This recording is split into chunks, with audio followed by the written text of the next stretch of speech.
네, 오늘 2월 1일입니다. 2022년 2월이 시작이 되었습니다. 새벽 예배 나오신 우리 성도님들을 환영합니다. 공동기도 제목으로 기도하는 시간 갖도록 하겠습니다. 홍석가 집사의 암을 치료해 주십시오. 배옥진 집사의 뇌졸중을 치료해 주십시오. 언어가 회복되고 오른쪽 팔다리에 힘이 생겨나도록 해 주십시오. 곽한나 집사의 허리를 치료해 주십시오. 권하자 집사가 다시 걷도록 해 주십시오. 오기선 어린이가 회복이 잘 되게 해 주십시오. 이승학 성도의 뇌종양 치료가 잘 되게 해 주십시오. 조인세 장로의 다리를 치료해 주십시오. 김시희 집사의 눈을 치료해 주십시오. 우한 폐렴으로부터 우리를 지켜주십시오. 예수님의 이름으로 기도합니다. 아멘. 아멘. 오늘 본문의 말씀은 누가복음 9장 1절에서 17절까지 말씀입니다. 예수님께서 12제자를 부르시죠. 12제자를 불러서 그들에게 세상에 나가서 병을 고치고 그리고 귀신을 쫓아내고 복음을 전할 것을 예수님께서 명령하셨습니다. 자, 그랬더니 헤롯이 굉장히 두려워합니다. 굉장히 두려워하고 헤롯이 아주 당황합니다. 왜냐하면 침례 요한을 죽였는데 또 다른 사람들이 등장하니까 이 사람이 굉장히 두려워합니다. 그런데 예수님께서 그 복음을 증거할 것을 명령하시면서 특별히 오병이어의 기적이 이 말씀 안에서 함께 이루어집니다. 무엇을 상징해 보이냐면 하나님이 세상의 주인이심을 우리에게 가르쳐주고 있습니다. 세상을 두려워할 것이 없음을 우리에게 가르쳐주고 있습니다. 자, 보세요. 오늘 본문에 보시면 1절부터 5절까지 말씀해 보시면 6절까지 말씀해 보시면 예수님께서 12제자를 부르십니다. 그리고 그들에게 귀신을 제어하는 능력과 병 고치는 능력과 그리고 권위를 그에게 주십니다. 그리고 명령하십니다. 너희는 가서 병을 고치고 그리고 복음을 증거할 것을 명령하십니다. 제자들이 가서 그렇게 했습니다. 곳곳에 다니면서 복음을 전파하고 병을 고쳤습니다. 많은 사람들이 병 고침을 받고 능력을 보게 되는 것이죠. 그런데 이 소문이 헤롯에게 간 겁니다. 헤롯이 누구냐 하면 침례 요한을 목 잘라서 죽인 사람입니다. 그런데 이 헤롯이 당황합니다. 왜 당황하냐 하면 자기가 분명히 요한을 죽였는데 그러면 요한을 죽였으면 요한을 따르는 제자들과 이렇게 하는 사람들이 없어질 거라고 생각했는데 지금 다른 사람들이 막 생겨나니까요.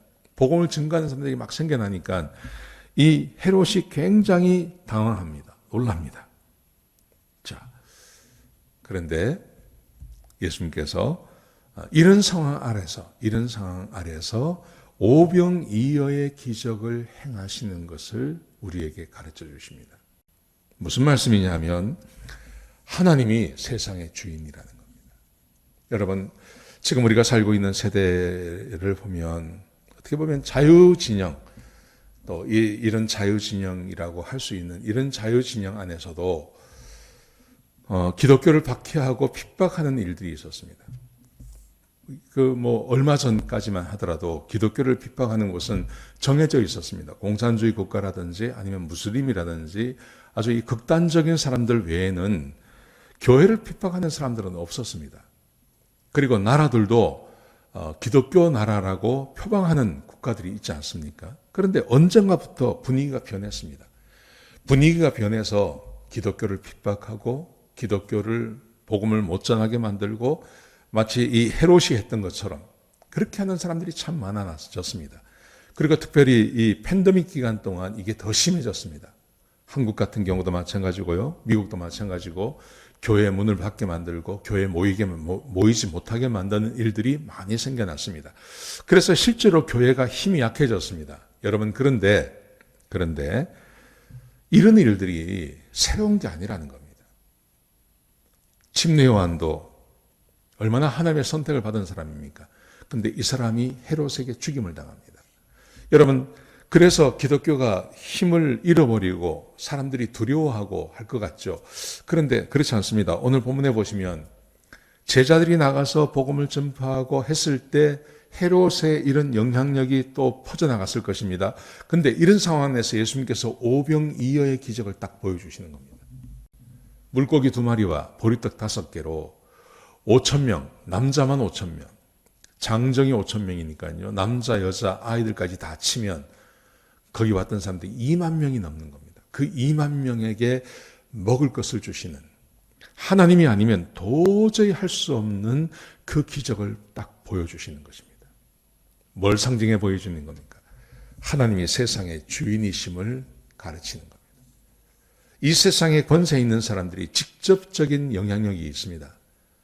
이 세상의 왕이나 이 세상의 권세를 가진 사람들이 이 세상에 직접적인 영향력을 미치고 권세를 미쳐서 기독교를 방해할 수 있고, 기독교인들을 구속할 수도 있고, 교회를 문을 닫게도 할 수 있고, 예배를 못 모이게도 할 수 있습니다. 그런데 여전히 하나님이 세상의 주인이심을 우리에게 가르쳐 주고 있는 겁니다.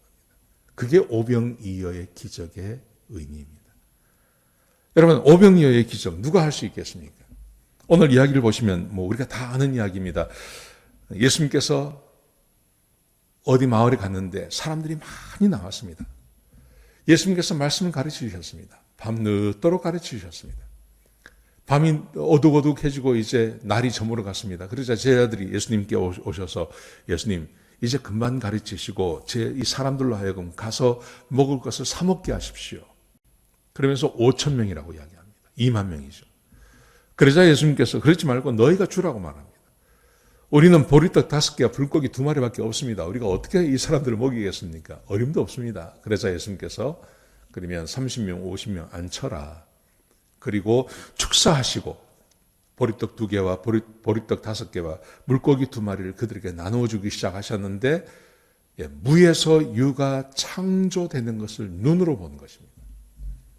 하나님이 세상의 창조주이시고, 하나님이 세상의 주관자이시고, 하나님이 실제로 이 세상의 주인이심을 가르쳐 주시는 것입니다. 제자들로 하여금 두려워할 것이 없음을 가르치시는 것입니다. 이 세상에 권세 잡은 자들을 두려워하지 말고 복음을 전파하고 복음을 가르칠 것을 우리에게 가르치고 있는 것입니다. 여러분, 이 말씀이 오늘 이제 성경은 텍스트로 성경을 읽는 게 굉장히 중요합니다. 사건과 사건이, 누가복음 같은 경우 누가가 이 본문을 썼을 때 그냥 의미 없이 사건을 그냥 나열한 게 아니라 어떤 하나님의 감동하에, 성령의 감동하에서 사건들을 이렇게 만들어낸 거죠. 헤롯에 의해서 침례 요한이 죽임을 당하고, 그리고 복음이 증거되는 것을 헤롯이 두려워하고, 그리고 거기에 영향력을 미치려고 할 때, 그때 하나님의 하나님 되심을 드러낸 오병이어의 사건을 제자들에게 딱 보여주시는 것입니다. 그래서 제자들에게 더 이상 두려워하지 말고, 헤롯을 두려워하지 말고 나가서 복음을 전파할 것을 가르치고 있는 겁니다. 사랑하는 성도 여러분, 두려워하지 마시기 바랍니다. 혹시 우리 가운데 두려움에 붙잡힌 분이 계십니까? 하나님을 예배드리고 하나님 말씀대로 살고 하는 데 있어서 뭔가 두려워하고 꺼려지는 것이 있으십니까? 여러분, 두려워하지 마시기 바랍니다. 두려워하지 않으셔도 됩니다. 하나님이 세상의 주인이십니다. 하나님이 창조주이십니다. 하나님께서 권능을 거두시면 이 세상은 파괴될 수밖에 없습니다. 이 세상은 그냥 자연적인 법칙에 의해서 돌아가는 게 아닙니다. 지금도 하나님께서 이 세상 가운데 권세와 능력을 행하셔서 세상이 이렇게 움직여가는 겁니다. 온 세상이요. 하나님께서 권능을 거두시면 오늘 졌던 해가 내일 안 뜰 수도 있는 겁니다. 하나님을 믿으시기 바랍니다. 세상을 두려워하지 마시고 하나님을 믿으시는, 믿음을 가지시는 저와 여러분 되시길 주의 이름으로 축복합니다. 기도하시겠습니다. 아버지 하나님, 우리가 세상을 두려워하지 않게 하여 주옵소서. 권세를 가지고 힘을 가진 세상을 두려워하지 아니하고 전능하신 하나님이 내 아버지가 되시고 나와 함께 동행함을 알게 하여 주옵소서. 믿음 가지고 살아갈 수 있도록 축복해 주옵소서. 하나님을 경외하며 하나님을 두려워하는 자들이 될 수 있도록 인도하여 주옵소서. 주님 감사합니다. 예수님의 귀하신 이름으로 기도드렸습니다. 아멘.